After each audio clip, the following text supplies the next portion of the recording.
Mi hermano se quedó con mi esposa y lo pagó caro. Hola. Me llamo Julián y durante mucho tiempo pensé que tenía una vida estable. No perfecta, no de película, pero estable. Una vida construida a base de esfuerzo, de silencios necesarios y lealtades que nunca cuestioné. Desde pequeño, aprendí a poner la otra mejilla. Mi madre me enseñó que la familia es sagrada, que la sangre pesa más que cualquier error. Crecí creyendo en eso. En que los lazos familiares no se rompen, se perdonan. Tenía un hermano mayor, Andrés. Y digo tenía, no porque esté muerto, sino porque traicionar de esa forma a alguien es una muerte simbólica. Éramos inseparables en la infancia. Jugábamos fútbol hasta que caía la noche, compartíamos secretos bajo la litera y nos cubríamos las espaldas frente a nuestros padres. Cuando crecimos, tomamos caminos diferentes. Él era el carismático, el que siempre tenía una historia que contar y una sonrisa lista. Yo, en cambio, era el que hacía el trabajo silencioso. Estudié, trabajé, me esforcé por construir una vida con cimientos firmes. Y entonces llegó ella. Laura. Era diferente a todas las mujeres que había conocido. Tenía una mezcla de dulzura y determinación que me conquistó desde la primera conversación. Me escuchaba, de verdad. Me miraba como si yo fuera suficiente. No tuve dudas cuando decidí pedirle matrimonio. Quería una familia, un hogar, una vida de verdad, pero nunca imaginé que el peligro vendría desde adentro. Que no sería un desconocido el que me rompería el corazón, sino la misma persona que compartió conmigo una infancia, una sangre, un apellido. Esta no es solo una historia de infidelidad. Es una historia de traición, de dolor, pero también de renacimiento. Porque cuando te arrebatan lo que más amas, tienes dos opciones: te quedas en el suelo, o te levantas, más fuerte, más sabio, y con la mirada limpia. Mi nombre es Julián. Y esta es la historia de cómo mi hermano me quitó a mi esposa, y de cómo la vida se encargó de ajustar las cuentas. Desde que tengo memoria, Andrés era el centro de atención en todo. El hijo mayor, el primero en lograrlo todo, el que se llevaba los aplausos en cada reunión familiar. Mi madre decía que era un líder nato, y mi padre se limitaba a sentir con orgullo mientras le servía más comida que a mí. Yo no lo resentía, al menos, no entonces. Era mi hermano. Y lo admiraba, crecía su sombra, pero no con rencor. Al contrario, me acomodé en ese segundo plano como quien sabe que nunca ganará la carrera, pero aún así corre, porque ama el trayecto. Cuando Andrés entró a la universidad, yo estaba en secundaria. Él me ayudaba con las tareas cuando podía, me enseñó a afeitarme por primera vez y me dio mi primera cerveza a escondidas de nuestros padres. Era divertido, encantador, de esos que pueden hablar con cualquiera y dejar una buena impresión sin esfuerzo. Yo era más reservado, más metódico, más aburrido, según él. Pero cuando hablaba de mí ante los demás, me llamaba el que tiene futuro de verdad, como si lo dijera en serio, como si de verdad creyera en mí. Eso me bastaba. Con los años, él se mudó, trabajó en varios países, tuvo decenas de novias fugaces, mientras yo me concentraba en construir algo sólido.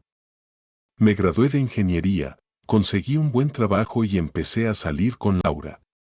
Ella era todo lo que yo había deseado: sencilla, inteligente, con una risa que podía calmar cualquier tormenta. Me escuchaba sin juzgar, me miraba con ternura.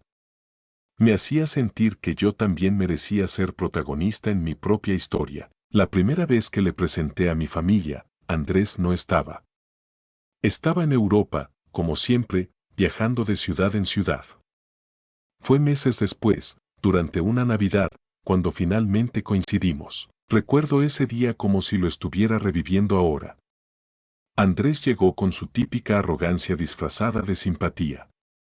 Abrazó a todos, hizo chistes inapropiados que mis padres celebraron entre risas, y cuando se acercó a Laura, le besó la mano y le dijo: ¿Y este bombón es real? Julián, no sabía que tenías tan buen gusto. Fue una broma, claro. Todos se rieron. incluso yo. Pero hubo algo en la forma en que la miró, en cómo le sostuvo la mano un segundo más de lo necesario. Un detalle mínimo, imperceptible quizás para los demás, pero que encendió una chispa sorda en mi pecho. Lo ignoré. Era mi hermano, pensé. Así es él, siempre ha sido encantador. Esa noche, sin embargo, cuando me fui a dormir, no podía sacar esa imagen de mi cabeza, su sonrisa ladeada, los ojos fijos en ella, como si calculara algo, como si ya hubiese visto el desenlace de un juego que apenas comenzaba. Con los días, empecé a notar más cosas. Pequeñas, casi ridículas. Comentarios sueltos como "y como alguien tan guapa terminó con un ingeniero aburrido", o "Laura es genial", la verdad, no me sorprende que estés tan obsesionado con ella. Otra vez, bromas. Siempre bromas.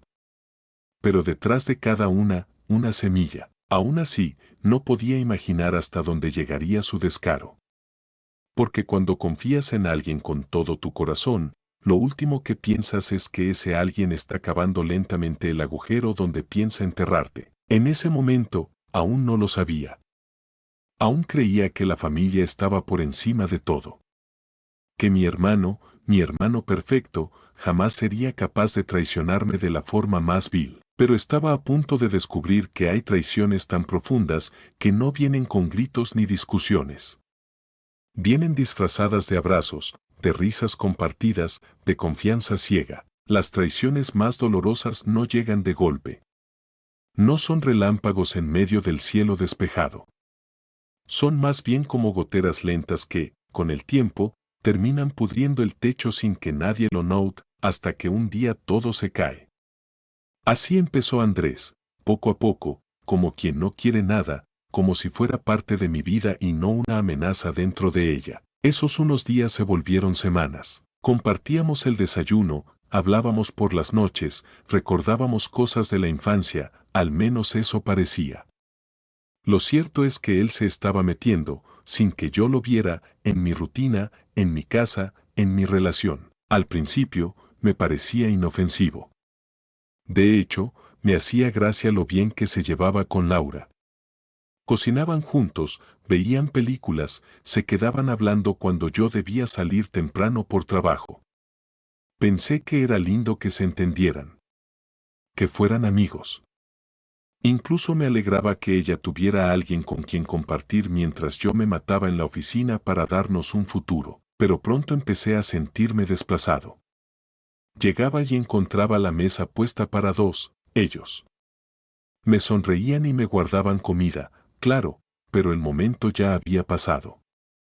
Empecé a notar también que ciertas cosas mías ya no estaban en su sitio. Ropa que se prestaba, libros que desaparecían, mi taza favorita rota sin explicación. Tonterías, lo sé, pero era como si su presencia borrara la mía poco a poco. Como si la casa ya no fuera mi hogar, sino un escenario donde yo apenas era un extra. Una noche, al llegar del trabajo, escuché sus risas detrás de la puerta. Me detuve. No era una simple risa. Era esa risa íntima, baja, como la de dos personas que comparten un secreto. Entré y los vi en el sofá. Él le acomodaba el cabello, ella tenía los pies sobre sus piernas. Se separaron apenas me vieron, pero era tarde. La imagen ya estaba en mi mente, grabada como una cicatriz. Llegaste temprano, me dijo ella, como si fuera yo el que interrumpía algo. No dije nada. Sonreí, tenso. Me fui a la habitación, fingí una llamada. Pero por dentro me hervía algo que no quería nombrar: celos, duda, rabia, miedo. ¿Estaba exagerando? ¿Estaba siendo paranoico? Me forcé a pensar que no había maldad, que él era así con todos. Que yo era quien se estaba volviendo inseguro. Me culpé por desconfiar. Porque así es como actúan los que traicionan, te hacen pensar que el problema eres tú. Una semana después, supe que él ya no buscaba departamento. Se lo confesó a mi madre en una videollamada, diciendo que se sentía cómodo en mi casa y que quizás podría quedarse unos meses más. Y mi madre, encantada, le dio su bendición. Yo me enteré por accidente. Nadie me preguntó. Nadie consideró mi opinión. Esa noche, lo confronté. Le pregunté directamente qué planes tenía, que si pensaba quedarse indefinidamente. Relájate, hermano. ¿Te molesta que esté aquí? ¿O te molesta que me lleve también con Laura? Me quedé helado. Él sonrió. Me palmeó el hombro. Se fue a dormir. Yo me quedé en la sala, con las luces apagadas, solo. Por primera vez, dudando si realmente conocía a mi hermano. Por primera vez, sintiéndome un extraño en mi propia casa, y aún así, no lo vi venir. Porque cuando la traición viene de sangre, uno tarda más en aceptarla. Uno prefiere pensar que está loco antes que aceptar la verdad. Hay silencios que pesan más que los gritos. Pequeñas ausencias que, acumuladas, se sienten como un abandono. Fue así como comenzaron las grietas entre Laura y yo, no con peleas, no con palabras duras, sino con esa distancia invisible que se estira cada día hasta que se vuelve un abismo. Y en medio de ese abismo, mi hermano. Desde hacía semanas, Laura ya no era la misma. Sus besos eran más breves, distraídos. Sus respuestas, más mecánicas. Me decía que estaba cansada, que tenía muchas cosas en la cabeza. Y yo, como idiota enamorado, le creía. Me convencía de que era solo una mala racha, que pronto todo volvería a la normalidad. Me aferraba a esa mentira porque enfrentar la verdad me dolía más de lo que podía soportar, pero las señales estaban ahí. Ella ya no dormía abrazada a mí. Su celular, antes descuidado sobre la mesa, ahora no lo soltaba nunca. Me hablaba poco, pero reía mucho cuando estaba con él.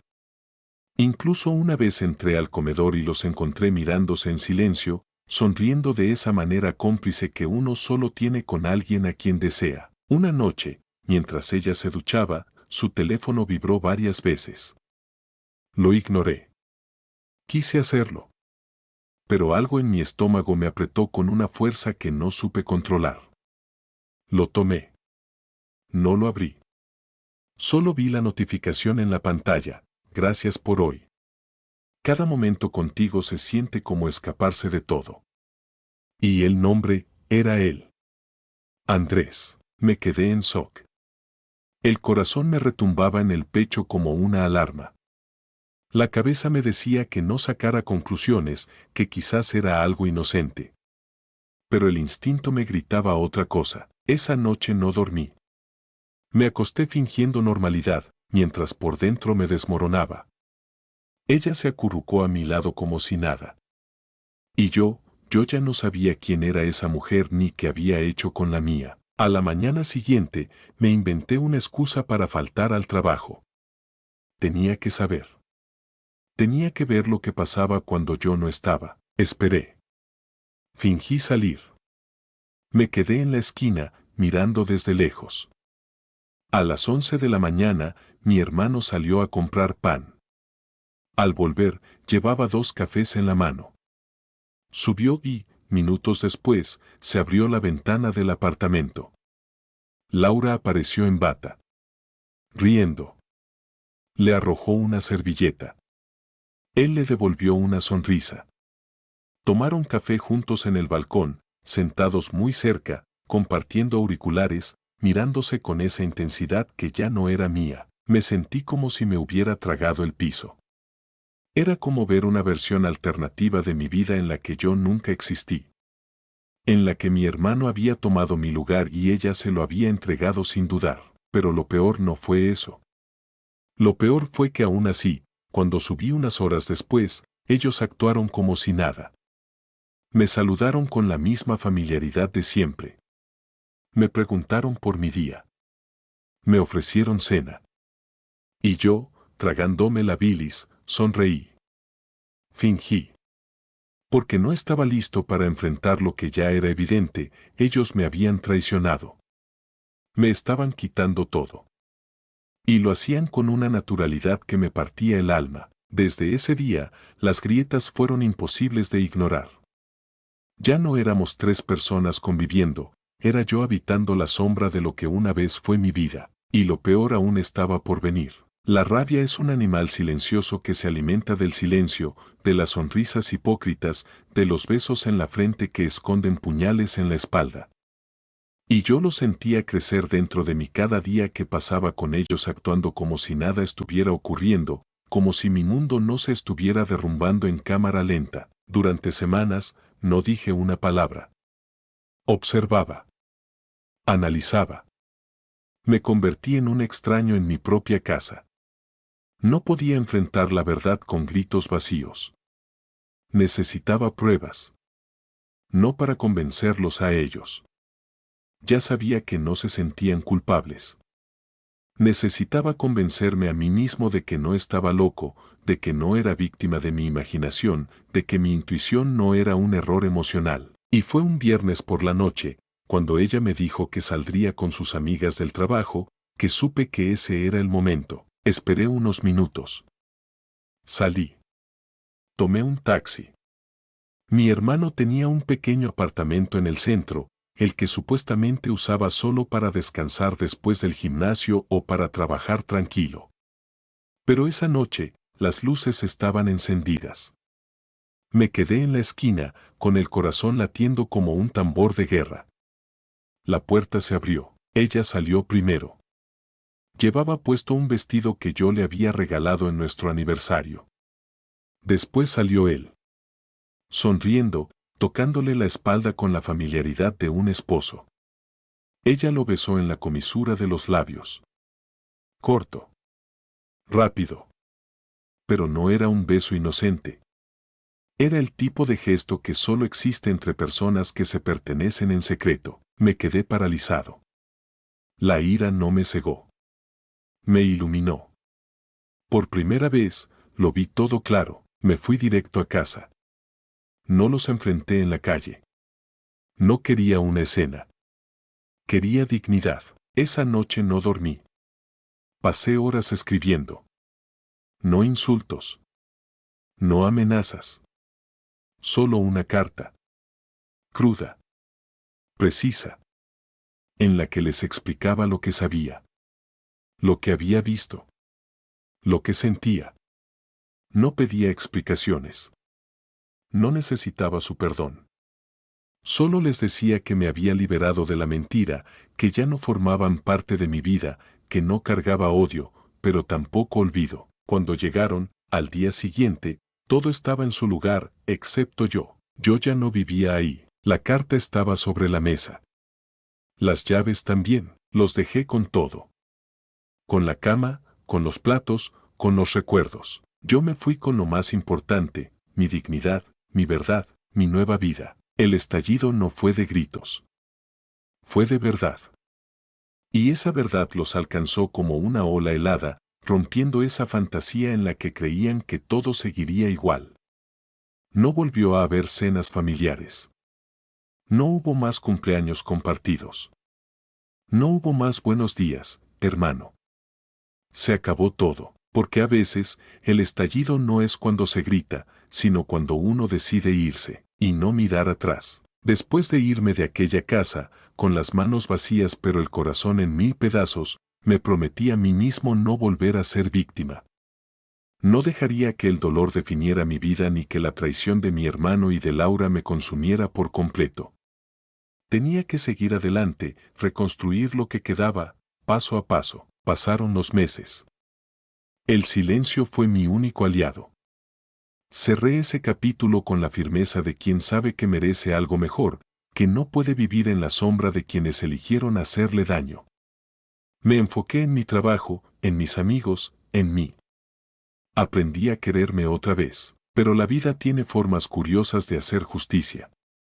No hablo de venganzas dramáticas ni de castigos espectaculares. Hablo del karma que llega con pasos suaves, casi imperceptibles, pero firmes. Supe que Andrés empezó a tener problemas. La empresa en la que trabajaba, que era su gran oportunidad, comenzó a dudar de su profesionalismo. Los compañeros hablaban de su falta de compromiso, de sus decisiones cuestionables. El brillo que antes tenía empezó a opacarse. Y Laura, aquella mujer que parecía tan segura, comenzó a alejarse. No porque yo interviniera, sino porque la verdad se hace visible incluso cuando uno decide cerrarse los ojos. Un día, un amigo me contó que Andrés fue despedido sin posibilidad de apelación. Que la gente empezó a ver quién era realmente detrás de la máscara de hermano ejemplar. Que la mujer con la que traicionó su familia decidió irse con alguien más, alguien que la valoraba de verdad. No sentí alegría ni satisfacción. Sentí algo mucho más poderoso, paz. La paz de saber que la vida no es injusta para siempre, que aunque tarde, las cuentas se ajustan. Que no necesito ser juez ni verdugo, porque el karma tiene su propio ritmo. Yo, en cambio, comencé a construir una nueva historia. Aprendí que las raíces del amor verdadero no están en la sangre ni en las promesas rotas, sino en la lealtad que uno tiene consigo mismo. Que a veces perder es la forma más clara de ganar. Esta historia no termina con odio ni con rencores. Termina con un hombre que decidió levantarse, sanar y vivir en verdad. Porque, al final, el verdadero triunfo está en ser fiel a uno mismo, incluso cuando todo parece perdido. Gracias por llegar hasta el final de esta historia. Si te gustó, no olvides dejar tu like, suscribirte y compartirlo con alguien que disfrute de relatos como este. Tu apoyo nos ayuda a seguir trayéndote más historias llenas de misterio, drama y emociones intensas. Y si alguna vez viviste algo parecido, te leo en los comentarios. Nos vemos en el próximo video, con otra historia que no vas a poder olvidar.